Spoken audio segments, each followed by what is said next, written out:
अल्हम्दुलिल्लाह वस्सलातु वस्सलामु अला सय्यिदिना रसूलिल्लाह व अला आलिहि व अस्हाबिहि व मन वाला। अहबाब ज़ी वक़ार, आज बुध का दिन है और बुध के दिन हम लोग फ़िक़्ह इस्लामी पढ़ते हैं। फ़िक़्ह के मसाइल में से एक जो हमारा बुनियादी एक ज़रूरत वाला मसला है वो है तजहीज़, तकफ़ीन और तदफ़ीन का। और फिर विरासत का अलग से एक मसला होता है। तो इसका आगाज़ होता है बीमारी से। वहीं से शुरू करते हैं, देखते हैं आगे हमें क्या मिलता है। ये अहादीस हैं, अनवारुल हदीस से पढ़ रहा हूँ। और फिर उसके बाद ये जो कानून शरीयत किताब है वहाँ से भी इंशाअल्लाह ताला कोशिश करते हैं कि वहाँ भी जो हम मसाला पढ़ रहे थे वो भी इंशाअल्लाह ताला आगे पहुँचाते हैं। देखता हूँ वो कहाँ तक हमने पढ़ी थी।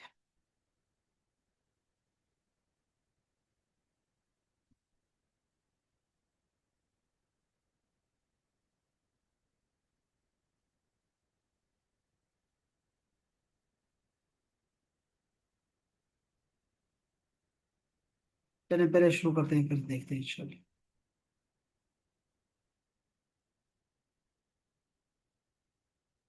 ये हदीस पाक जो है ये मुत्तफ़क़ुन अलैह हदीस शरीफ है। मैं ऐसे तर्जुमा पढ़ता हूँ क्योंकि हम सिर्फ मसाला को समझना चाह रहे हैं, ठीक है जी। इस क्लास में हम लोग फ़िक़्ह ही मसाला समझना चाहते हैं। हज़रत अबू सईद अल खुदरी रज़ी अल्लाह तआला अन्हु फरमाते हैं कि रसूलुल्लाह अलैहिस्सलातु वस्सलाम ने इरशाद फरमाया, मुसलमान को कोई रंज, कोई दुख, कोई फिक्र, कोई तकलीफ, कोई अजियत और कोई गम नहीं पहुंचता। अल्लाह, कितना प्यारा जुमला है। काला मा युसीबुल मुस्लिमा मिन नसबिन वला वसबिन वला हम्मिन वला हुज़्निन वला अज़न वला गम्मिन, यहाँ तक कि कांटा जो उसे चुभता है मगर अल्लाह ताला उसके सबब इसके गुनाहों को मिटा देता है। अल्लाह अकबर। ये बुखारी और मुस्लिम की सही तरीन हदीस है, यानी हदीसों में सबसे आला दर्जा है इस हदीस का। तब ये हमारे दुख खत्म होने चाहिए, ये ज़हन में रखिएगा। यानी हम फिक्र पढ़ रहे हैं ना, समझ बूझ पढ़ रहे हैं कि इससे क्या हमें समझ आया इस चीज़ से, कि अब मुसलमान को कोई दुख नहीं होता। हमारे यहाँ तो जो बंदा इस लेवल का है ना कि उसे अगर कोई रंज, कोई दुख, कोई फिक्र, तकलीफ, अजियत और गम पहुंचे और वो उस पे कलमे कुफर ना कहे, कलमे नाशुक्री ना कहे, कलमे बेसब्री ना कहे और कलमे शिकायत ना कहे, तो वो वली होता है हमारे यहाँ। यानी अगर कोई बंदा जिसको न दुख से कुछ फर्क पड़े न कोई नेमत से फर्क पड़े, वो वली होता है। यानी वो बंदा जो अल्लाह की रजा पे राजी हो जाता है ना, वो वली होता है। अब यहाँ पे मुसलमानों की जिंदगी का सबसे बड़ा मसला बिल्कुल जो है वो नीचे आ गया। इसलिए आप देखते हैं कि औलिया अल्लाह बड़े पुरसुकून होते हैं, अल्लाह वाले बड़े पुरसुकून होते हैं। उसकी वजह क्या है? उन्होंने ये हदीस शरीफ पढ़ी हुई है कि मुसलमान को कोई रंज, कोई दुख, कोई फिक्र, कोई तकलीफ, कोई अजियत, कोई गम नहीं पहुंचता। यहां तक कि कांटा भी अगर चुभता है तो उसे अल्लाह ताला इसके बदले में उसके गुनाहों को मिटा के देता है। अंदाजा करें आप। तो इसीलिए अलो बड़े खुश होते हैं, बहुत खुश रहते हैं। कोई हमें परेशानी की जरूरत नहीं है, ना ही दुख की जरूरत है, ना ही शिकायत की जरूरत है। हमें पता है वो कौन सा जुमला कहना चाहिए, याकूब अलैहिस्सलाम वाला जुमला कहना चाहिए। और उन्होंने क्या फरमाया? इन्नमा अशकू बस्सी व हुज़्नी इलल्लाह वल्लाहुल मुस्तआन सब्रुन जमील। हमने बस यही कहना है, उन्हीं की बातें करनी, सब्र करना चाहिए। रसूल करीम अलैहिस्सलाम ने क्या फरमाया, हम आगे पढ़ रहे हैं कि आपने फरमाया कि तकलीफ जब पहुंचे तो कहो इन्ना लिल्लाहि व इन्ना इलैहि राजिऊन। सब अल्लाह का है, हम भी अल्लाह के हैं, उसी की तरफ जाना है। क्या किस चीज का दुख? दूसरे हदीस पाक में आपने फरमाया कि नहीं पहुंचती मुसलमान को कोई अजियत, मर्ज या इसके सिवा कुछ और, लेकिन अल्लाह ताला इसके सबब उसके सगीरा जो गुनाह है اس کو ساقط کر دیتا ہے، جیسے درخت سے پتے جھڑتے ہیں ایسے گرا دیتا ہے۔ یہ بھی متفقن علیہ حدیث شریف ہے، صحیح ترین حدیث شریف ہے، یاد رکھیں۔ جب آپ کو کوئی بیماری لگتی ہے نا، تو بس سمجھے کہ اللہ تعالیٰ میرے گناہ معاف کرنا چاہ رہا ہے، تو اس پہ شکایت نہیں بنتی، اس پہ شکر بنتا ہے کہ آپ شکر کریں، یا اللہ تیرا شکر ہے کہ تو نے مجھے دیکھا اور میرے گناہ معاف کرنا چاہتا ہے، یا اللہ میرے سارے گناہ معاف کر دے، تیرے لیے کوئی چیز مشکل نہیں ہے۔ اگلی حدیث پاک میں رسول اللہ کریم علیہ الصلوۃ والسلام نے ارشاد فرمایا، یہ ابو ہریرہ رضی اللہ عنہ کی روایت ہے، کہ رسول کریم کے سامنے میں بخار کا ذکر کیا گیا۔ اب رسول اللہ کی بارگاہ میں بخار کا ذکر آ گیا، بخار کا ذکر آیا، تو آپ نے کیا فرمایا؟ ایک شخص جو مجلس میں بیٹھا ہوا تھا، اس نے بخار کو برا بلا کہا، جیسے ہمارے ہاں ہوتا ہے، ہم کہتے بھی ہیں۔ تو حضور علیہ الصلوۃ والسلام نے فرمایا بخار کو برا نہ کہو، اس لیے کہ وہ مومن کو گناہوں سے اس طرح پاک کر دیتا ہے جیسے آگ لوہے کی میل کو صاف کر دیتی ہے۔ تو یہ بخار بھی جو ہے نا، بیماری بھی جو ہے، یہ ہمارے گناہوں کو معاف کرنے آتی ہے۔ اسی طرح آپ نے اگلی حدیث پاک میں ارشاد فرمایا کہ بندہ کے لیے علم الہی میں جب کوئی مرتبہ کمال مقدر ہوتا ہے، اب دیکھا آپ نے، علم الہی میں یعنی کہ اللہ کو تو پتہ ہے نا کہ اس بندے نے آگے کہاں جانا ہے، کہاں رہنا ہے، اللہ کو تو سب پتہ ہے، میری اگلی منزل کا، میرے اگلے سٹیپ کا، ہر چیز کا پتہ ہے۔ اب اللہ تعالیٰ کے علم میں اگر کسی بندے کے مستقبل میں مرتبہ کمال ہے کہ وہ بندہ آگے بہت بڑا بننے والا ہے، بہت اعلیٰ بندہ بننے والا ہے، ٹھیک ہے، تو وہ کیا کرتا ہے اللہ پاک؟ وہ اپنے عمل سے اس مرتبے کو نہیں پہنچا، تو خدا تعالیٰ اب دیکھو نا، وہ بندہ اتنے اعلیٰ درجے پہ پہنچ ہی نہیں سکتا، تو اللہ تعالیٰ کیا کرتا ہے؟ اس کے جسم میں، مال میں، اولاد میں مصیبت ڈال دیتا ہے، پھر اس پہ صبر عطا کر دیتا ہے، یہاں تک کہ اسے اس مرتبے تک پہنچا دیتا ہے جو اس کے لیے علم الہی میں مقدر ہو چکا تھا۔ اللہ تعالیٰ نے لکھ دیا ہے کہ ماہپارہ کو اعلیٰ مرتبہ ملنا ہے، اس کو میں نے اپنا دیدار کروانا ہے، اللہ ہم سب کو نصیب فرمائے۔ اب وہ جو مجلس ہے نا، وہ پیغمبروں کی مجلس ہے، اس میں صدیقین ہے، شہداء ہے، صالحین ہے، بڑے اعلیٰ اس امت کے بلکہ پورے انسانیت کے اعلیٰ لوگ بیٹھے ہوں گے، جس میں اللہ تعالیٰ اپنا دیدار ارشاد فرمائے گا۔ اب دیکھیں، اس میں ماہپارہ کو بھی، اس کا بھی نام لکھا گیا ہے۔ اچھا، ماہپارہ جو ہے وہ اس لیول کی عبادت کر ہی نہیں رہی کہ وہ اس مرتبے تک پہنچے، تو اللہ تعالیٰ پھر کیا کرتا ہے؟ اس کو تکالیف، رنج، غم، دکھ، بیماری سے گزارتا ہے، اس پہ اللہ تعالیٰ اس کو صبر دے دیتا ہے، چونکہ ماہپارہ کے اندر ایک خوبی ہے کہ جب اس پہ تکلیف آتی ہے تو یہ صبر کی طالبہ بن جاتی ہے، اللہ سے کہتی ہے کہ اللہ مجھے صبر دے دے، جب یہ کہتی ہے تو اللہ تعالیٰ صبر دیتا ہے، اور پھر اس صبر پہ اجر کیا دے گا؟ یہی مرتبہ دے گا جس کا ہم نے ذکر کیا، اللہ تعالیٰ نے پہلے سے لکھا ہوا تھا۔ کیا بات ہے! تو انبیاء صلحاء کے ساتھ بیٹھ جائے گی، ان کی صفوں میں بیٹھے گی، کیوں؟ یہ نہ پیغمبر ہے، نہ صدیقین میں سے ہے، نہ شہداء میں سے ہے، نہ صالحین میں سے ہے، لیکن اس نے صبر کیا تھا، تکلیفوں پہ اللہ کی رضا پہ راضی تھی، بس اس کے سارا وہ مرتبہ دے دیا۔ کیا ہے، کیا بات ہے، کیا بات ہے! اسی طرح اگلے حدیث پاک میں بھی سیدہ عائشہ سے روایت ہے کہ اللہ کے رسول نے ارشاد فرمایا، جب بندہ کے گناہ زیادہ ہو جاتے ہیں اور اس کے عمل میں کوئی ایسی چیز نہیں ہوتی جو گناہوں کا کفارہ بن سکے، تو اللہ تعالیٰ اس کو غم اور پریشانی میں مبتلا کر دیتا ہے تاکہ اس کے گناہوں کا کفارہ بن جائے۔ اب یہ ہم یہ فقہ کی، یہ حدیث کی کتاب تو نہیں ہے نا، ہم فقہ پڑھ رہے ہیں، لیکن ہم جا رہے ہیں جنازے کی طرف جا رہے ہیں، اس کو سمجھنا چاہ رہے ہیں۔ اب بیماری کو پہلے سمجھ لیں کہ یہ جو موت سے پہلے بیماری ہوتی ہے، یہ اللہ تعالیٰ کی طرف سے مہربانی ہوتی ہے، اس کا آخری ٹائم ہے، اس نے زندگی گزار دی ہے، اس کے پاس اتنے عمل نہیں ہے کہ اس کو وہ اعلیٰ مرتبہ ملے جو رسول اللہ نے اس کے لیے دعا میں مانگا ہے، جو اللہ تعالیٰ نے مقدر کر کے رکھا ہوا ہے۔ اس کو ماں باپ کی دعائیں لگنی ہیں، اس کو بچوں کی دعائیں لگنی ہیں، اس کو بعد میں آنے والوں کی دعائیں لگنی ہیں۔ اللہ تعالیٰ کیا کر رہا ہے؟ اس کے لیے اسباب پیدا کر رہا ہے کہ اس دنیا میں بیماری سے اس کی رخصت ہو رہی ہے، تو وہ بیماری بیماری بیماری طویل بیماری، تو اس کے سبب اللہ تعالیٰ اس کے سارے گناہوں کو مٹا دیتا ہے۔ پھر گناہوں کے بعد مرتبے شروع ہو جاتے ہیں، مرتبہ مرتبہ مرتبہ مرتبہ مرتبہ، تاکہ اعلیٰ مرتبہ عطا فرما دیتا ہے۔ اللہ اکبر۔ ایک حدیث پاک میں ارشاد ہے کہ رسول کریم صلی اللہ علیہ وسلم سے پوچھا گیا کہ کون کون لوگ سخت بلاؤں میں مبتلا ہوتے ہیں، سب سے زیادہ تکلیفیں کن لوگوں پر آتی ہیں؟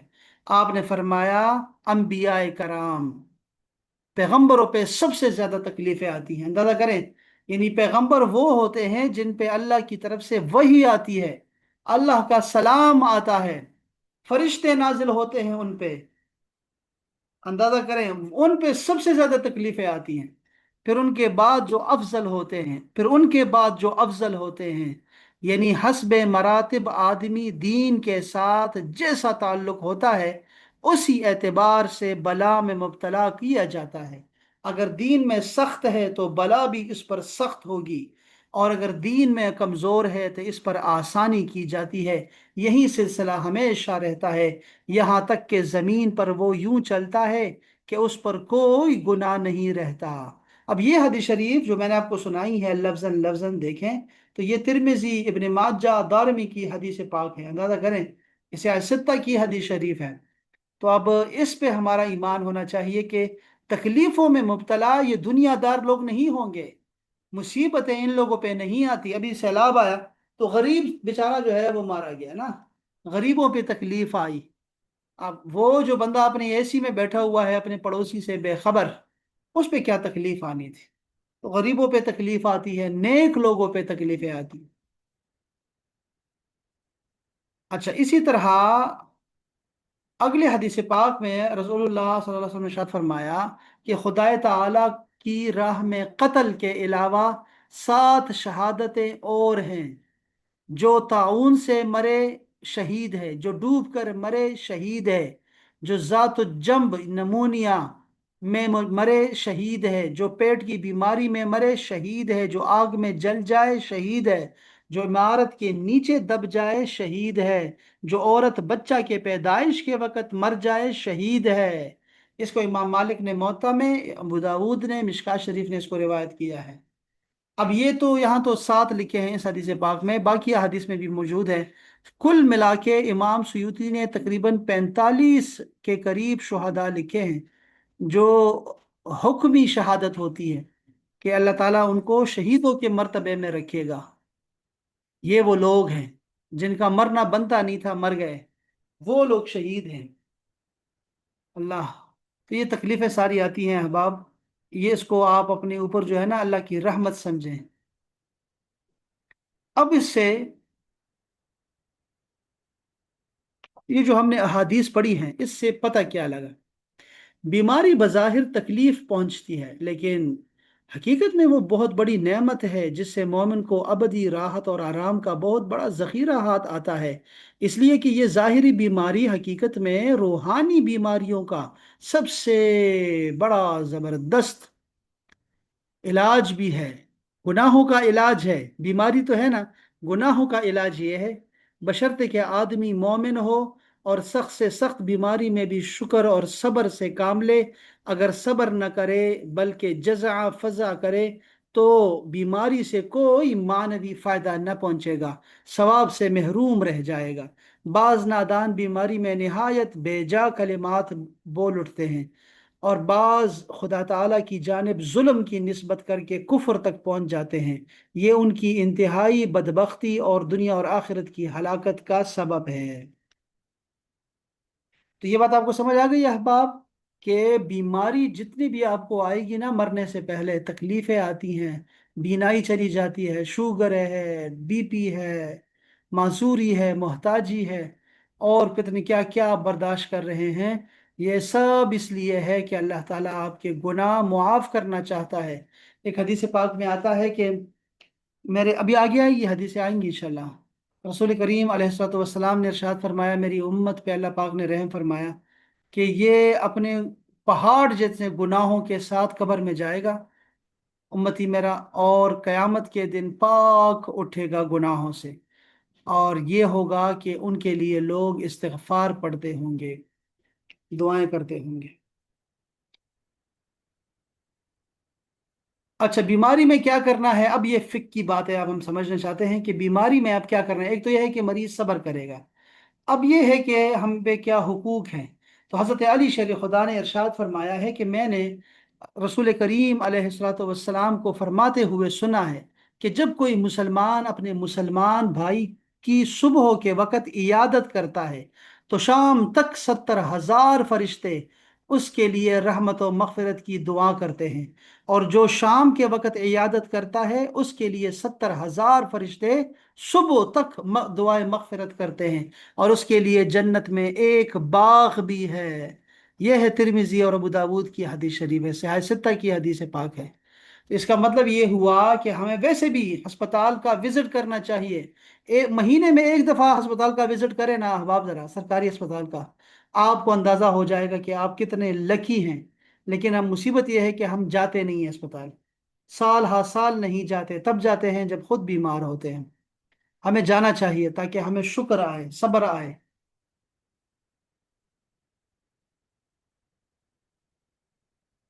अच्छा, ये तो हो गया मिजाज पुरसी का। आपने फरमाया कि जिसने अच्छा वुजू किया और महज सवाब हासिल करने की गरज से अपने मुसलमान भाई की इयादत की तो उसको 60 बरस की मुसाफत के फासले पर दोजख से दूर कर दिया जाता है। 60 बरस का फासला होगा दोजख में और तुम्हारा, इतना दूर। अगर आपने सिर्फ अल्लाह की रजा की खातिर बीमार का हाल पूछा। इसी तरह आपने इरशाद फरमाया जो शख्स बीमार की इयादत को जाता है तो आसमान से एक मुनादी निदा करता है कि तू अच्छा है और तेरा चलना अच्छा है, और जन्नत की एक मंजिल को तूने अपना ठिकाना बना लिया है। सुभान अल्लाह, जन्नत की भी है ना, उसको खुशखबरी सुना देता है कि तू जन्नत में इस यहाँ रहेगा। अगले हदीस पाक में आपने इरशाद फरमाया जो शख्स मरीज की इयादत को जाता है तो वो रहमत के दरिया में गोतज़न रहता है जब तक कि बैठ नहीं जाता। जब बैठ जाता है तो गरी के दरियाए रहमत हो जाता है। सुभान अल्लाह ताला। आपने इरशाद फरमाया जब तुम बीमार की मिजाज पुरसी को जाओ तो मौत के बारे में उसका रंज और गम दूर करो। अगरचे उससे उसकी मौत का वक़्त नहीं टल सकता लेकिन उसका दिल खुश हो जाएगा। हज़रत सईद बिन मुसैयब फरमाते हैं कि हुजूर अलैहिस्सलाम ने इरशाद फरमाया कि बेहतरीन इयादत ये है कि मिजाज पुरसी के बाद फौरन उठ जाए बंदा। यानी ज्यादा देर न ठहरे मरीज के पास। ये है हमें फिक जो मिलती है ना, यहाँ से मिलती है कि आपने ज्यादा देर मरीज के पास नहीं गुजारना, उसको और तंग नहीं करना। में मुख्तलिफ कैफियत होती हैं अमराज। और हमने ये किताब पढ़ी थी ना, रसूल रसूल करीम सल्लल्लाहु अलैहि वसल्लम बतौर माहिर नफ्सियात, उसमें आपने तरीका देखा होगा कि कैसे इयादत किया करते थे आप। वो तरीका हमें आना चाहिए। इसी तरह आपने इरशाद फरमाया जो मुसलमान किसी मुसलमान की इयादत को जाए तो 7 बार ये दुआ पढ़े, असअलुल्लाह असअलुल्लाह रब्बल अर्शिल अजीम अन यशफीका इल्ला। ये बस इतना पढ़ना है सिर्फ, असअलुल्लाह अल अजीम रब्बल अर्शिल अजीम अन यशफीक, बस इतना पढ़ना है। असअलुल्लाह अल अजीम रब्बल अर्शिल अजीम अन यशफियक, बस इतना पढ़ना। तो इल्ला शुफिया इल्ला अन यकूना कद हदर अजलुहुम, अगर मौत का वक़्त नहीं आया तो उसे जरूर शिफा मिलेगी।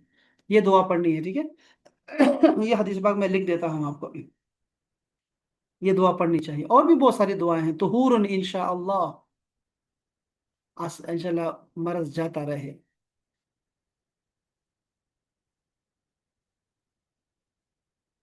इसी तरह दुआ के साथ साथ आपने दवा का भी जिक्र फरमाया।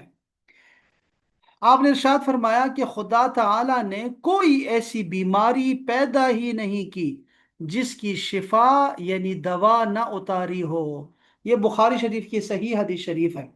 ہر بیماری کی دوا موجود ہے، یاد رکھیں۔ یہ جو کووڈ آیا تھا، لا علاج بیماری نہیں ہوتی، ہر چیز کی دوا ہوتی ہے، بس وہ ملتی دیر سے ہے، آپ کو کبھی دیر سے کبھی پہلے مل جاتی ہے، لیکن ہر بیماری کی دوا ہے۔ آپ نے فرمایا کہ ہر بیماری کی دوا ہے، جب بیماری کو دوا پہنچا دی جاتی ہے تو خدا تعالی کے حکم سے بیمار اچھا ہو جاتا ہے۔ بس یہ ہے کہ ڈاکٹر اچھا ملے اور وہ دوائی کو بیماری تک پہنچا دے، بس صحیح ٹائم پہ۔ آپ نے ارشاد فرمایا کہ خدا تعالی نے بیماری پیدا کی ہے، دوا بھی، اور ہر بیماری کی دوا مقرر فرمائی، لہذا دوا کرو لیکن حرام چیز سے دوا نہ کرو۔ آپ نے یہ بھی ارشاد فرمایا کہ نجس دوا سے رسول کریم صلی اللہ علیہ وسلم نے منع فرمایا ہے، سیدنا ابو ہریرہ فرما رہے ہیں۔ نجس دوا، پیشاب سے، شراب سے، یہ دعائیں خون سے، یہ علاج نہیں ہوتا، نجس چیزوں سے نہیں ہوتا۔ اچھا، اب یہ دیکھیں نا، یہاں پر جو مسئلہ ہمیں جو چیز سمجھ آئی ہے کہ ہمیں حرام سے علاج نہیں کرنا، ٹھیک ہے؟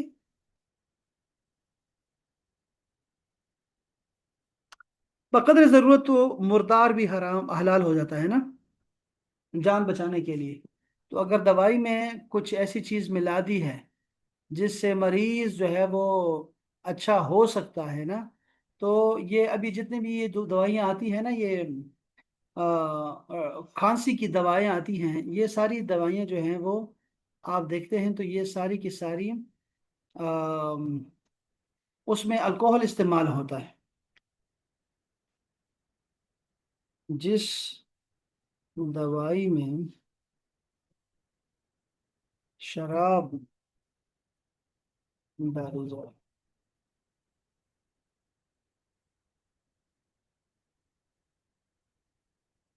ابھی آپ کو پتہ ہے کہ یہ بھی بس آسان سا طریقہ دیکھ لیا ہے، جب کھانسی لگتی ہے نا فوراً شراب پینا شروع کر دیتے ہیں، شراب باقاعدہ طور پہ۔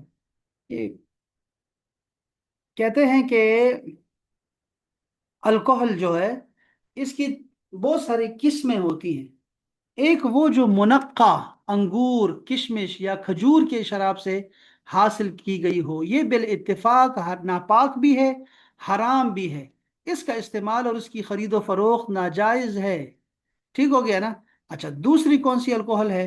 دوسری وہ جو مذکورہ بالا اشیاء کے علاوہ کسی اور چیز سے لی گئی ہے، جیسے جو، آلو، شہد، گنا، سبزی وغیرہ سے حاصل کی گئی ہو، اس کا استعمال اور اس کی خرید و فروخت جائز ہے، بشرط یہ کہ نشہ آور نہ ہو۔ ٹھیک ہے نا؟ تو یہ اب ہمارے ابھی بتائیں گے آپ کو، سنیں ذرا۔ تیسری قسم بھی الکوہل کی ہوتی ہے، جو یعنی وہ کیمیکل سے بنایا جاتا ہے، اس کا شراب وغیرہ سے تعلق ہی نہیں ہے۔ اچھا، عام طور پر ادویات، پرفیومز اور دیگر مرکبات میں جو الکوہل استعمال ہوتی ہے وہ مذکورہ اشیاء اربعہ یعنی انگور، کھجور وغیرہ سے حاصل نہیں کی جاتی، بلکہ دیگر اشیاء سے حاصل کی جاتی ہے یا کیمیکل سے بنائی جاتی ہے۔ ٹھیک ہے؟ اچھا، لہذا کسی چیز کے بارے میں جب تک تحقیق نہ ہو جائے، اس میں پہلی قسم یعنی منقع انگور، کشمش یا کھجور کے شراب سے حاصل شدہ الکوہل، اس وقت تک اس کے استعمال کو ناجائز اور حرام نہیں کہہ سکتے۔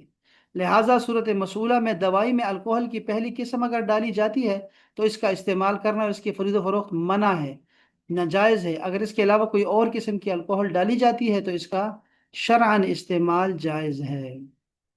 تو اب نہیں پتا کہ یہ جو ڈالتے ہیں وہ کون سی ہوتی ہے، یہ جو اس میں ڈالتے ہیں پرفیوم میں، تو پتہ لگے پرفیوم میں تو خیر ویسے بھی نشہ نہیں ہوتا نا، تو وہ تو جائز ہے، لیکن یہ جو کھانسی کی دوائی میں ڈالی جاتی ہے آرام کے لیے، یہ پتہ نہیں کہاں سے ڈالتے ہیں، تو یہ تھوڑا سا ہمیں معلوم ہونا چاہیے۔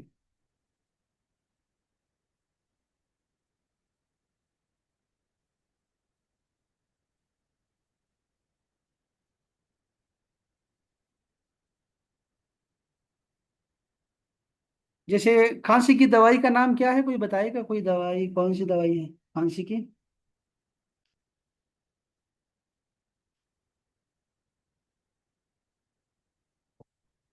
جس میں کوئی کھانسی کی کون سی دوائی ہے؟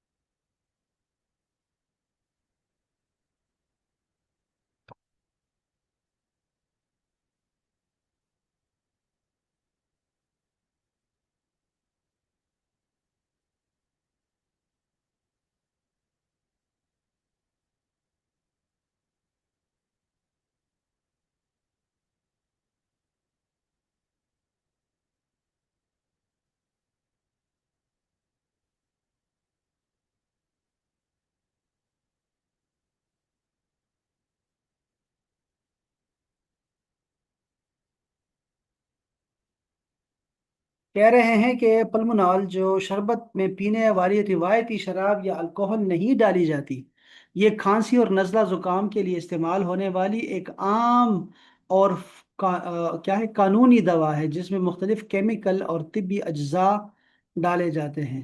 تاہم اس دوا کے بارے میں درج ذیل طبی اور شرعی حقائق کو سمجھنا ضروری ہے۔ غنودگی اور نشے کا احساس: اس شربت کو پینے کے بعد اکثر لوگوں کو شدید نیند، سستی، غنودگی محسوس ہوتی ہے۔ اس کی وجہ شراب نہیں ہے، بلکہ اس میں موجود ایک اینٹی الرجی دوا کلوروفینمائن پتہ کیا ہے؟ کلوروفینرامائن، پتہ نہیں کیسے بولوں گا میں اس کو، لیکن اس کا عام سائیڈ افیکٹ ہی نیند لانا ہوتا ہے۔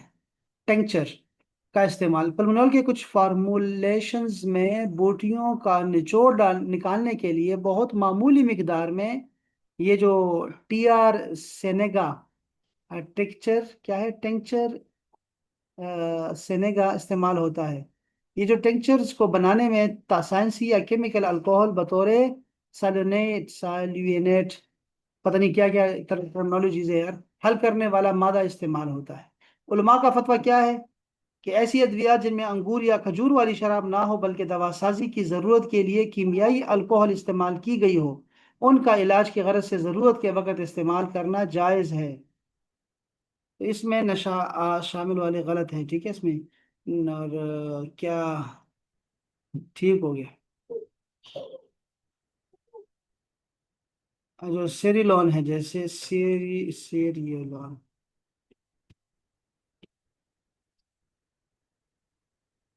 کے بارے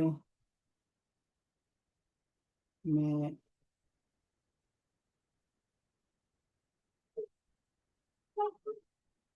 اچھا، یہ جو سیریلون نامی شربت ہے، کھانسی، نزلہ زکام اور سانس کی نالی کے مسئلے کے لیے استعمال ہوتی ہے، ٹھیک ہے؟ چونکہ آپ نے پہلے شراب اور میں پوچھا تو واضح رہے کہ سیریلون شربت میں بھی کوئی روایتی پینے والی شراب یا نشہ آور چیز شامل نہیں ہوتی۔ انہوں نے سارا بتا دیا ہے بھائی، نہیں ہے، اس میں کچھ بھی نہیں ہوتا۔ سر ایک کوشچن ہے سر، آپ السلام علیکم سر۔ ابھی جیسے ابھی ڈائبٹیز بہت زیادہ کامن ہو گئی ہے، اور اس کے لیے جو انسولین کے جو انجیکشن لگاتے ہیں اس پہ ابھی پوری ریسرچ چاہیے کہ اس پہ باقاعدہ پک کے کچھ اجزاء ہیں ان سے انسولین بنائی جا رہی ہے۔ تو پتہ چل گیا ہے، ریسرچ ہو چکی ہے، بتا دیا ہے، لیکن وہ اتنا ناگزیر ہو گیا، اب اس کے لیے کیا کریں گے؟ اس میں کیا اب لوگ ڈالتے ہیں؟ کیسے انسولین میں کیا ڈالتے ہیں؟ اس میں سر پیگ ہے نا، پیگ وہ جو جانور ہے، سور جو ہوتا ہے، ایسا اس کی جسم کے اس کے جو جسم کے کچھ اجزاء ہیں ان سے انسولین بنائی جاتی ہے، اور باقاعدہ پروف کے ساتھ ہے کہ انسولین میں وہ ہوتا ہے۔ تو اب لوگ انسولین کیسے لگائیں گے، کیا کریں گے؟ پھر جسم میں تو حرام وہ چیز آ رہی ہے، کیا دیکھتے کریں پھر اس سے؟ دیکھتے ہیں کیا کہتے ہیں، ریسرچ کیا کہتی ہے ان کی، کہ موجودہ دور میں استعمال ہونے والی عام انسولین میں سور کے اجزاء نہیں ڈالے جاتے۔ مارکیٹ میں دستیاب تقریباً تمام انسولین لیبارٹریز اور جدید ٹیکنالوجیز کے ذریعے بالکل انسانی انسولین جیسی تیار کی جاتی ہے۔ اور ماضی کی جو انسولین تھی 1920 سے 1980 کی دہائی تک دنیا بھر میں انسولین گائے اور سور کے لبے پنکریاس سے نکال کر صاف کی جاتی تھی۔ چونکہ سور کے انسولین انسانی انسولین سے بہت زیادہ مشابہت رکھتی ہے، اس لیے ماضی میں اس کا استعمال عام تھا۔ موجودہ انسولین جو بیکٹیریا سے ہے، اب سائنسدان کے خمیر سے سائنسدانوں نے خمیرہ جو ہوتا ہے یا خاص قسم کے بیکٹیریا کو استعمال کر کے ایسی انسولین بنائی ہے جو ہو بہو انسان کے جسم جیسی ہوتی ہے۔ اچھا، تو پاکستان دنیا بھر میں یہی انسولین استعمال ہو رہی ہے جو کہ پاک اور حلال ہے، ٹھیک ہے۔ اچھا، یہ کیا ہے، سور سے تیار کردہ انسولین اب دنیا بھر میں تقریباً ناپید ہو چکی ہے، اور بین الاقوامی کمپنیوں نے بھی اس کی تیاری میں بند کر دی ہے۔ یہ صرف ان ہی چند مریضوں کو دی جاتی تھی جن کا جسم جدید انسولین قبول نہیں کرتا تھا۔ یہ ٹھیک ہے، یہ انہوں نے سارے بہت سارے اس کے میں دیے ہیں۔ پھر میں نے ابھی لیٹسٹ ابھی ریسرچ پڑھی ہے لیٹسٹ، اور جو اس طرح کی ریسرچز ہے نا ان کو بعد وہ پیپر غائب کر دیا جاتا ہے، جیسے شوگر پہ ابھی ریسرچ ہاں ہوئی ہے، بالکل بالکل ہو سکتا ہے، بالکل ہو سکتا ہے، یہ بہت بڑی کمپنیز ہیں نا، یہ چھوٹی کیونکہ بہت کمپنی، بڑی یہ، ہاں وہ پیسے کما رہی ہیں۔ آپ کو پتا ہے کہ انہوں نے تو باقاعدہ طور پہ نا، یعنی ایسی دوائیاں ہیں کہ ڈیلی بیس پہ آپ استعمال کریں گے، آپ سمجھ سکتے ہیں کہ یہ ارب ارب ہا روپے کما رہے ہیں۔ تو وہ اس طرح کے فتوے دے کے مسلمان آپ کو پتا ہے 2 ارب مسلمان ہیں، اور وہ دنیا کے آپ کو جو ہے ہر ملک میں جو ہے وہ چھائے ہوئے ہیں۔ تو آپ اندازہ کر سکتے ہیں کہ اگر انہوں نے بند کر دی انسولین کو استعمال کرنا تو کون استعمال کرے گا؟ تو اسی لیے جو ہے نا یہ لوگ تو یہ ساری چیزیں ختم کر دیں گے، لیکن اب دیکھیں نا، اس میں ہمارے ہاں فتوا جات موجود ہیں نا، ہمارے جو اپنے فتوا جات ہیں نا، ریسرچ تو اب تو کہاں ملیں گے آپ کو؟ اب دیکھیں بہت ساری سنسنی پھیلانے والے بھی لوگ ہیں، اب دیکھیں یہ خود اعتراف کر رہے ہیں کہ پہلے ہوتا تھا یہ ایسے، باقی ایسے ہوتا تھا، چونکہ یہ ثابت ہو چکا ہے، جیسے آپ نے کہا ثابت ہو گیا۔ اب انہوں نے کیا کہا کہ بھئی یہ پہلے ہوتا تھا اب نہیں ہوتا، ٹھیک ہے، اب ہمیں کیا کرنا ہوگا؟ اب ہمیں یہ سمجھنا ہوگا کہ یہ کیسے سر انہوں نے اس کیمیکل کے نام کو بدل دیا ہے، باقاعدہ نام کو بدل کے اس کا نام کچھ ہاں اور رکھ کے وہ رکھ بالکل دیا ہے۔ بالکل بالکل بالکل، ایسے ان کے پاس نا 100 طریقے ہیں، ٹھیک ہے، یہ مافیا ہے پوری دنیا، یہ لوگ بیمار بھی خود کرتے ہیں، یہ اتنے سارے بڑے بڑے ظالم لوگ ہیں، یہ کوئی عام لوگ نہیں ہے، یہ بڑے ہی نا انسان خور آدمی، آدم خور ہیں، آدم خور یہ لوگ۔ تو یہ تو کچھ بھی کر سکتے ہیں، کچھ بھی ان سے جو ہے نا بعید نہیں ہے کہ یہ لوگ کچھ کہیں گے۔ لیکن اب یہ ہے نا کہ اب ہمارے ہاں علماء کرام کیا کر رہے ہیں اس پہ، ٹھیک ہے، اب علماء کرام نے اگر یہ جو انسولین یہاں پاکستان میں دستیاب ہے نا، باقاعدہ طور پہ یہ سرٹیفائیڈ ہے باقاعدہ طور پہ، ٹھیک ہے، اب وہ جو سرٹیفائیڈ دیتے ہیں تو کیا کریں گے اس کا کیا کریں گے؟ اس لیے ہمارے اوپر پھر ذمہ داری نہیں رہتی نا، ہمارے اوپر کوئی ذمہ داری نہیں رہتی۔ انسولین میں سور کے اجزاء ڈالے جاتے ہیں، یہ جائز ہے؟ اب ان پہ فتح وجات میں دکھاتا ہوں کہ فتح نے دیا ہے، کسی نے دیا کہ نہیں دیا، خنزیر کے اجزاء والی دوائی کا، یا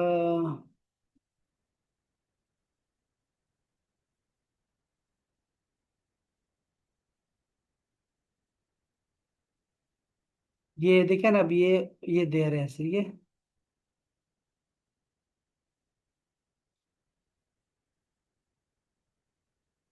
جیلٹن والی جیلٹن، اب میں آپ کو یہ دیکھیں، یہ فتح یہ ان کا دیکھتے ہیں کیا کہتے ہیں۔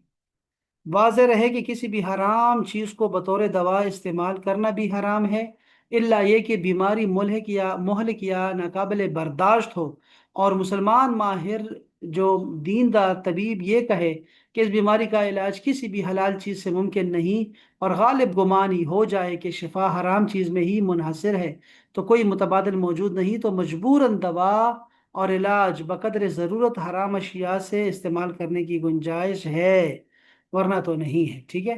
اب یہ تو انہوں نے یہ کہہ دیا، ٹھیک ہے، یہ ابھی ہوا ہمارے ساتھ، یہ جو کووڈ آیا تھا، کووڈ میں جو انہوں نے ڈالا تھا۔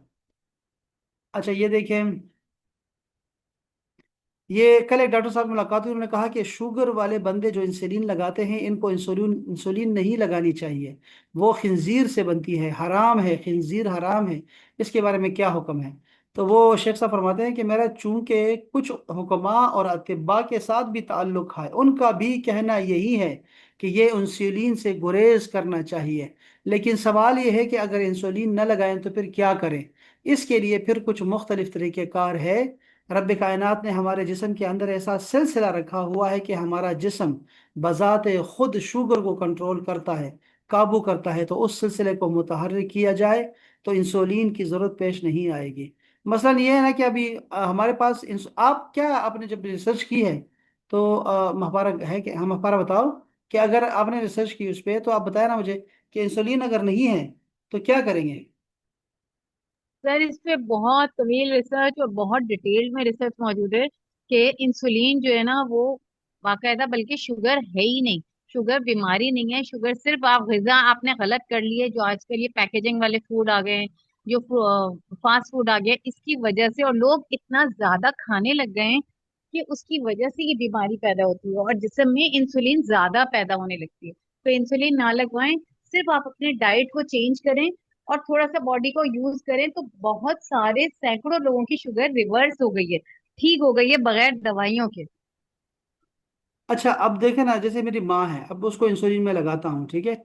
अब ये तो ना चल नहीं सकती, ये तो 2-4 कदम भी नहीं ले सकती, ठीक है सर नहीं सिर्फ तो। डाइट को चेंज करना पड़ेगा, सिर्फ डाइट चेंज कर देते हैं उससे ठीक हो गई है। डाइट सुने जरा, डाइट की ये है कि डाइट जो है उनका खाना है ही नहीं, बहुत थोड़ा खाती है, चूंकि वो बीमार है जिगर की, तो वो उनको भी भूख लगती ही नहीं है, बस वो थोड़ा बहुत कुछ खा लेती है, कुछ जो है वो कुछ पी लेती है, बस और ज्यादा नहीं होता उनका सर थोड़ा। असल चीजें सर बताते नहीं है, असल चीज नहीं बता रहे, क्योंकि पहले शुगर 200, जब 200 पॉइंट्स थे ना, तो शुगर नहीं थी। ये 2010 या 2006 की बात है। उसके बाद उन्होंने, ये जितनी भी शुगर की इंडस्ट्री है ना, ये दवाइयों की, इन्होंने बैठ के रिसर्च की है और उन्होंने कहा कि नहीं, 120 के जितने लोग होंगे वो सब शुगर में आएंगे, तो इन्होंने एकदम से 50% लोगों को शुगर में ले आए, जबकि 200 तक शुगर नहीं थी। हाँ ठीक हो गया, मैं समझ गया हूँ। अब जो मेरी तो अब वालदा का, करना क्या है, सिर्फ अब मैं आपको जीपीएस मिसाल के देता हूँ। फॉर्मूले पे अमल करना है सर। सिर्फ गेहूं, जौ, ये चीजें नहीं लेनी, सिर्फ चीनी नहीं लेनी, सफेद चीनी और आलू, ये तीन चीजें छोड़ देते हैं, और 2 महीने नहीं, मुश्किल से 1.5 महीने में शुगर आधे से भी कम, बहुत फर्क पड़ ठीक जाता है। हो गया, सिर्फ अब आप ये ये जो करवा के देखिए। डन हो गया। अब ये मुझे बताएं कि ये जो 1.5 महीना है इसमें इंसुलिन लगाती रहे वो जो सूर वाला है। सर अभी तो क्योंकि उससे पीछे छुटकारा लेना है ना, छुटकारा करने हाँ के लिए फिलहाल लें, क्योंकि हाँ आहिस्ता हाँ। आहिस्ता आहिस्ता आहिस्ता ही कम हो, नियत कर लें कि हाँ हमें इसको छोड़ना है। अब ये और देखिए, सिर्फ ग्रेन्स को छोड़ दें, हाँ समझ आलू गया, को छोड़ दें और सफेद चीनी को छोड़ दें, समझ बस। गई, बिल्कुल समझ गया हूँ मैं। अब देखिए ये तो जो ये तो वो लोग भी बताते हैं ना शुगर की कैसे आपने परहेज कैसे करना है, ठीक है, वो कैसे कैसे करना है सर क्या। गलत बता रहे हैं, सर गलत बता रहे हैं। गेहूं छोड़ने मना नहीं करते, गेहूं से शुगर बढ़ रही है। हाँ गेहूं, जौ, इन चीजों से शुगर बढ़ जाती है। हाँ कहते तो हैं ये, डबल रोटी खा लें, जौ का दलिया खा लें। नहीं तो वो तो मना कर रहे हैं ना, हर तरह की जो है ना रोटी मना कर रहे हैं, हर तरह की, वो तो सर मना। रोटी खा सकते हैं, सर रोटी खाएंगे, बेसन की रोटी खाएं, बेसन की रोटी के हाँ तो साथ वही कह मिला रहा के हूँ ना कि खाएं। ये जो हमारी रोटी होती है ना, जौ की गंदम की रोटी होती है हमारे यहाँ, तो वो मना कर रहे हैं, वो तो नहीं कुछ कह रहे हैं, वो कह रहे हैं आप जो है ना ये जो आपने कहा ना, जो ये जो बेसन की होती है या बाजरे की होती है, तो 3-4 चीजें उन्होंने बताई, ये परसों की बात है, और उन्होंने कहा वो इस्तेमाल करें। लेकिन मैं आपको क्या कह रहा हूँ, जो अभी हम ये तो खैर शुगर का इलाज हम चले गए ना, हम ये बात कर रहे हैं कि इंसुलिन में अगर सूर डाला जा रहा है, ठीक है, और वो कन्फर्म है कि वो डाला जा रहा है और वो एक हराम चीज है, तो क्या एक बंदा जब तक उसका लेवल 200 तक नहीं आता, क्योंकि मेरी माँ को तो 450 400 रहता है, तो जब तक वो नहीं आता उस वक्त तक वो ये हराम चीज खा सकती है, उसको लगा सकते हैं कि सर नहीं। इस्तेमाल जो हाँ इतनी अलवा से जो बात हुई है, इतनी जो रिसर्च इशू पर ये टॉपिक आ गया, तो जब तक आप तौबा करते रहें और अल्लाह से माफी मांग लें कि जब तक हम कोशिश पूरी कर रहे हैं, इनकी कोशिशों का अजर है ना सर। आपने यही सिखाया है कि हाँ, कोशिश बस अपने यही करनी आप है। मैं देखे ना, मैम तो शरी मसला समझ रहे हैं ना, शरी मसला ये समझ रहे हैं कि अगर एक बंदे के पता लगी अभी शुगर है, चेक करवाया मैंने और वहां पता लगा 350 है। अब 350 तो हमारे हिसाब से भी शुगर है ना 200 से तो ऊपर ही है, ठीक है। अब मैंने 350 से कम लेके आना है, अब मैं फौरन अस्पताल गया, चूंकि अस्पताल तो जाना होता है आपको शुगर में, और वो बेचारा बिल्कुल बेदम हो जाता है, कुछ भी उसको समझ नहीं आती। अब उन्होंने क्या किया, जाते ही उसको इंसुलिन लगा दी, ठीक है, इंसुलिन लगा दी, मैंने तो पूछा भी नहीं देखा भी नहीं, चूंकि इंसुलिन को कम करना था, इतना ज्यादा शुगर लेवल है। तो क्या ये जायज किया या नहीं किया, हमारे सरकारी में तो पूछते ही नहीं ना, बाहर तो लोग पूछते हैं आपसे कि ये हम लगाएंगे, लगाते साइन करके फिर आपको लगवाते हैं चीजें, तो यहाँ तो पूछते भी नहीं है आपसे, और आपको लग जाते हैं शुरू करने। तो ये जायज है, हाँ जायज है, ये बात समझने वाली है कि जब तक हमारे पास किसी भी मसाले में परफ्यूम है या चाहे जो है वो हम्म। हमारे दवाइयाँ हैं या चाहे कुछ और किसी भी लिबास है आपका, पेजार है आपका, जब तक आपके पास अल्टरनेटिव नहीं है आपके पास, तो आपके कुछ जो है ना लोगों को यही है कि आप यानी सिर्फ मना नहीं कर सकते, अल्टरनेटिव भी दे सकते हैं। जैसे टीवी पे अगर गाने चल रहे हैं, फिल्में चल रही हैं और बेहयाई दिखा रहे हैं, तो आप लोगों को इससे मना करते रहेंगे तो इससे तो कोई मना नहीं होगा। जब तक आप इसके मुकाबले में उनको एंटरटेनमेंट ना दें जो इस्लामी माहौल की हो, और आप उनको वो ना दें, उस पे ना लगाएं आप, तब तक तो ऐसे ही चलता रहेगा। तो जैसे हमने ये बात की ना कि खंजीर का इसमें इस्तेमाल होता है, और ये तो खुद भी मानते हैं कि भाई है इसमें, खंजीर मार डालते हैं। लेकिन मुसीबत ये है कि हम क्या करें, तो हमें इस्लाम ने इजाज़त दी है हराम खाने की, मुर्दार खाने की, जो आम बंदे के लिए जायज़ ही नहीं है, वो बीमार के लिए जायज़ हो जाती है वो चीज़। ठीक है, तो अब क्या हुआ है कि, हाँ हमारा बोलें प्लीज। सर मगर आप देखें ये कितनी लॉन्ग टर्म प्लानिंग है कि जानबूझ के मुसलमानों के हाँ, जिस्म में हराम डाल रहे हैं। लॉन्ग टर्म प्लानिंग, खाना पीना हर चीज। ये हर चीज हर जेलेटिन चीज। है, ये जेलेटिन पिग का है।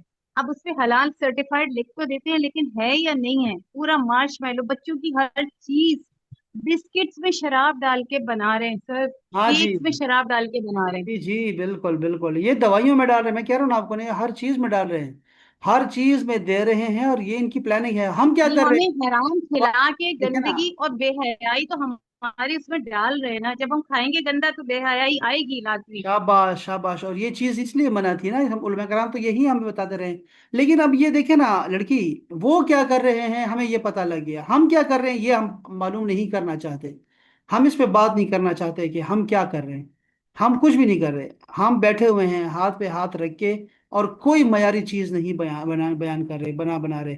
तो ये तो हमारा अच्छा नहीं रहेगा। अब जाके लोगों में ना ये चीज शुरू हो गई है कि अब हम लोग अल्टरनेटिव दे रहे हैं चीजों के, ड्रामे अच्छे बनने शुरू हो गए हैं, आपको खाने अच्छे मिलने शुरू हो गए हैं, और जो लोगों में अवेयरनेस है वो बहुत ज्यादा हो गया है।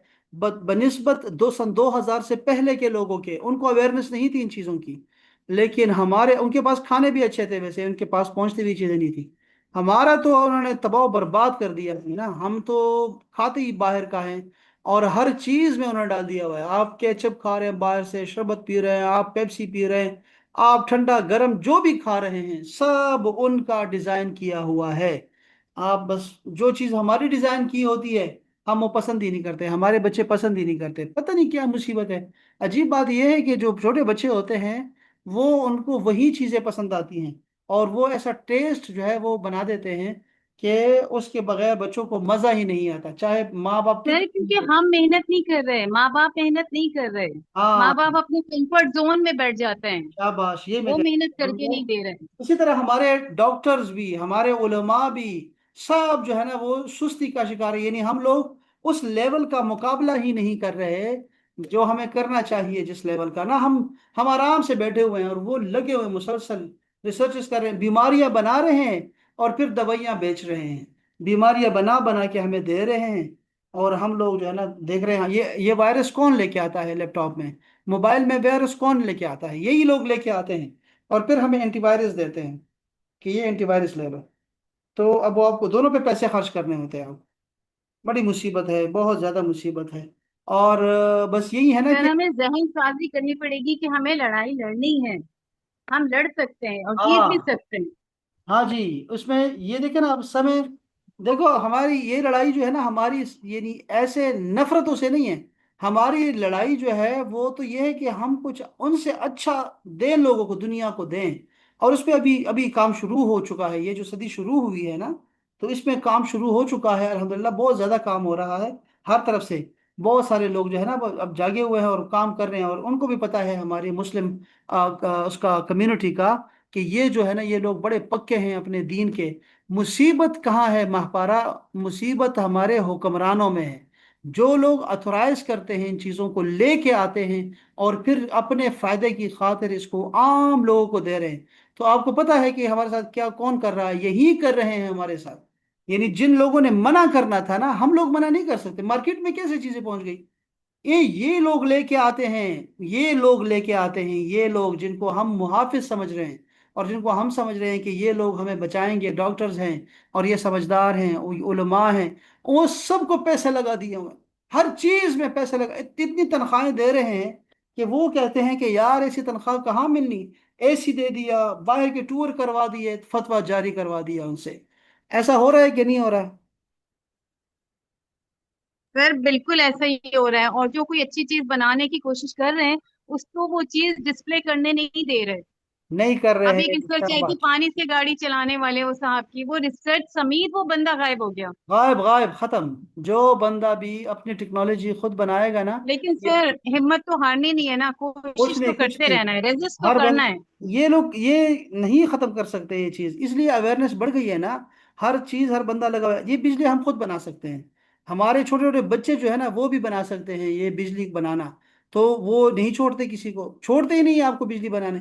गाड़ियां ऐसी चल रही हैं, आपको पेट्रोल की जरूरत ही नहीं पड़ेगी, आपको आपकी बिजली की जरूरत ही नहीं पड़ेगी, आपके घर आपके इतने आसानी से बन जाया करेंगे।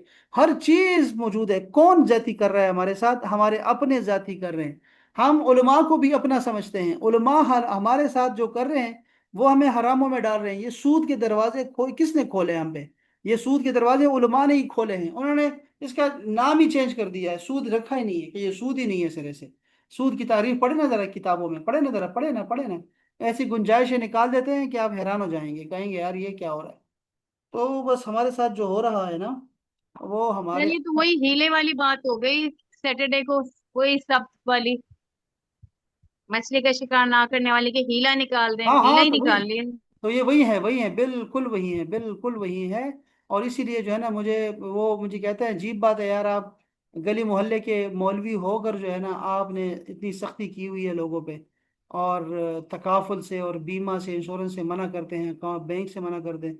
और हम जो लोग पीएचडी करके आ गए हैं इसमें, इस्लामिक फाइनेंस में, वो सब इसके हलाल जायज होने में सारे सारे शामिल हैं। और ये दरवाजे खोलते हैं बेचारे, बस ये चल रहा है सिस्टम। उनकी तनख्वाहें देखे ना, मुसीबत ये है ना, मेरी तनख्वाह नहीं है ना, शायद मैं भी ऐसे बन जाऊं। मुझे बहुत ऑफर्स हुई हैं, बहुत ज्यादा ऑफर्स हुई हैं। तो अगर मैं भी ले लेता ना ये सारी सब चीजें, अल्लाह ना करे तो सर। कसम से मैं भी ऐसे फतवा जारी करता, फिर यही चीजें होती ना। और वो जब मैं गया ना उनके ऑफिस में, मुझे याद है कि वो कहते यार शुक्र, वो कहते हैं आप आ गए, वो आपकी बहुत जरूरत है, हमारे पास बहुत जरूरत है, ये टेबल आपका, आप एरिया मैनेजर हैं, और आप ना बस ये बैठ जाएं। और अल्लाह अकबर, बस तो इस तरह ही चल रहा है मेरी जान। कि बस अपने साथ हम खुद ही कर रहे हैं, क्या कर रहे हैं, हमारे अपने लोग ही कर रहे हैं बस। आह, पैसे बहुत दे रहे हैं, बहुत पैसा खर्च कर रहे हैं, और टूर्स करवा रहे हैं, उम्रे करवा रहे हैं, अंदाजा करें आप, उम्रे सर करवा। हम हर दफा यही बात करते हैं, हर दफा हर सेशन में यही बात करते हैं कि क्या करें, हेर फिर के फिर रह जाता है। क्या करेंगे सर? नहीं तो जो मैंने अपना, हमारी कैपेसिटी, जो हमारे एरिया है, हम उसको तो कम से कम हाईलाइट कर सकते हैं, बता सकते हैं, कह सकते हैं। उसमें देखे ना हमने क्या कहा, देखो हम लोगों को नया बैंक खोलना था, उसने हमारे उन लोगों को ही मरवा दिया जो लोग ये सोच रख रहे थे कि हम इस्लामिक बैंक जो है ना वो निज़ाम शुरू कर रहे हैं। वो मार दिए बंदे, साइड पे कर दिए वो बंदे जो ये सोचते भी थे। आपको पता है ना इस चीज़ का। तो क्या करें फिर? अब कौन उठेगा, कौन बात करेगा? कोई बात नहीं कर सकता, क्या बात करेगा? सर हम कोई। में से ही कोई उठेगा, क्योंकि हम चुप नहीं रहेंगे, मतलब कोशिश करते रहेंगे, कहीं ना कहीं हाँ तो तो होगा। लगे हुए हैं। हाँ, इसमें तो कोई नहीं है ना। हम जब जो, रसूलुल्लाह सल्लल्लाहु अलैहि वसल्लम ने कहा था ताइफ में से कोई तो एक होगा, तो हाँ हाँ, तो ऐसा नहीं है, होगा। देखो लड़की, ऐसा नहीं है ना। ऐसा नहीं है। आप जैसे देखो, आपका एक नजरिया ये है ना, आपका जो नजरिया है ना, कि हम लोग अपनी जगह बैठ के करते रहेंगे। जरूरी नहीं है कि आप अपनी जगह बैठ के मुकाबला करें। ये बात समझने वाली है आपके लिए, स्पेशली आपके लिए, क्योंकि आप ये बात नहीं समझती। कि आप ये समझती हैं कि हम बैठ के यहीं से रास्ता निकलेगा, यहीं हमें एड़ियां रगड़ने दो, चश्मा यहीं से निकलेगा। ऐसा नहीं है। मैं जो समझ रहा हूँ, ठीक है। आपको जब कोई इनकलाब लेके आना होता है ना, बिल्कुल आपको चेंज करना होता है, आपको थोड़ा पीछे हटना पड़ता है। जैसे बंदा बॉलिंग, आपको ये आपके लिए स्पेशल कह रहा हूँ, जो बॉलिंग करता होता है ना, जितनी दूर जाता है ना, पीछे जाना पड़ता है उसको, आगे नहीं। उसको बॉल करना है आगे, और तेज करना है उसको, आउट करना है उसको। لیکن وہ کیا کر رہا ہے، پیچھے جاتا ہے اور پیچھے سے دوڑ لگا کے آتا ہے آگے، اس کو مارتا ہے اور وہ ہو جاتا ہے۔ ایسے ہی کرنا پڑے گا آپ کو، ٹھیک ہے؟ ہمیں جتنی زور سے غلیل مارتے ہیں نا، پیچھے لے کے آتے ہیں، تب وہ آگے جاتی ہے۔ منجنیق کا یہی طریقہ ہوتا ہے۔ رسول کریم علیہ السلام نے بھی یہی کیا۔ مکہ میں نظام نہیں چل رہا تھا، آپ کو آپ کو طائف جانا پڑ گیا، آپ کو مدینہ منورہ آنا پڑا، آپ کو حبشہ جانا پڑ گیا، آپ کو فارس، آپ کو روم، کہاں کہاں سے جانا پڑ گیا آپ کو، اس لیے کہ یہ ساری چیزیں ملتی ہیں تو پھر جا کے انقلاب آتا ہے۔ اور ایسے ہی ہوا، آپ مدینہ آئے، مدینہ آپ یوں سمجھے کہ جیسے پیچھے سے پیچھے ہٹ گئے، اور پھر آیا کہ آپ نے وار کیا، آج لڑنا بھی نہیں پڑا، اور وہ سارا نظام فیل ہو گیا، سارا کا سارا مکہ کا، اور سارا مکہ آپ کے انڈر آ گیا۔ ہمیں دیکھیں، ضروری نہیں ہے کہ آپ یہیں بیٹھ کے رہیں، یہاں ظلم کا، جبر کا جو ہے نا وہ نظام چل رہا ہے، آپ مقابلہ جی نہیں جی کر سر، سکتے۔ میں آپ کی بات سمجھ گئی، سمجھ گئی۔ ہاں، آپ کا مطلب ہے صرف یہیں پہ اسی جگہ رہ کے اس کو گٹر کو صاف نہیں کرنا ہوتا، گٹر صاف کرنے شاباش۔ کے لیے آپ کو باہر نکلنا آپ کو پڑے گا۔ یعنی آپ کو اس لیول پہ آنا پڑے گا جہاں پہ یہ لوگ کھڑے ہوتے ہیں، اور یہ لوگ آپ کے پاکستانی کو تو کیڑا مکوڑا بھی نہیں سمجھتے، ٹھیک ہے نا؟ تو ہم جتنا کر رہے ہیں اتنا کر رہے ہیں، بس جتنا کر سکتے ہیں پھر اتنا ہی ہوگا اس کا ریوارڈ۔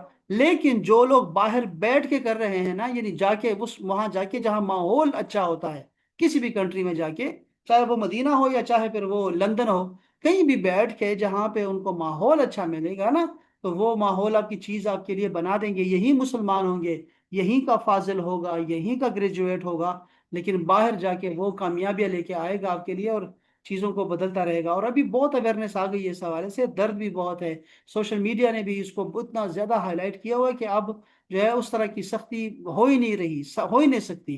تو اسی لیے ماحول اچھا بن گیا، علماء کرام جو چھوٹے چھوٹے تھے، جن کی کوئی سنتا بھی نہیں تھا نا، اب وہ بھی آ گئے ہیں، لوگ مین اسٹریم میں آ گئے ہوئے ہیں، تو ہر کوئی بات کر رہا ہے اس میں، ان شاء اللہ تعالیٰ اچھے راستے نکلیں گے، انشاءاللہ ضرور نکلیں گے۔ اور اللہ تعالیٰ سے یہی دعا ہے، اور یہ حق ہے، یہ چلتا رہے گا، یہ انہوں نے عیسیٰ علیہ السلام تک جانا ہے، یعنی یہ بھی ہوں گے اور مسلمان بھی ہوں گے، یہ چلتا رہے گا، دونوں نظام چلتے رہیں گے۔ تو جیسے جیسے وقت گزرتا جائے گا نا، یہ ہمارے بچے جو ہوں گے نا، ان کے حالات کا مقابلہ بھی کرنا سیکھیں گے خود بخود، یہ حالات ان کو سکھائیں گے، سب کچھ ٹھیک ہو جائے گا۔ یہ ہمیں، چونکہ ہم درمیان میں ہے نا، ہم ایسی جگہ پیدا ہوئے ہیں کہ جو تو صدیاں مل رہی تھی آپس میں، تو اسی لیے ہمارے لیے بڑی ساری جو ہے نا وہ چینج آئی ہے۔ تو یہ جو ابھی لوگ بچے آ رہے ہیں نا، انشاءاللہ یہ دیکھیں گے، یہ سارا بدل دیں گے انشاءاللہ تعالیٰ، چہرہ بدل دیں گے انشاءاللہ انشاءاللہ۔ بس اللہ تعالیٰ ان کی مدد فرمائے، ہمارے بچوں کی، ہمارے نسلوں کی، اور ان کو اللہ تعالیٰ مومن رکھے عقیدے پہ رکھے انشاءاللہ۔ چلیں جی، بہت بہت شکریہ میری جان، اپنا خیال رکھیے گا، آپ کا بہت بہت شکریہ، کل ملتے ہیں انشاءاللہ۔ السلام علیکم ورحمۃ اللہ۔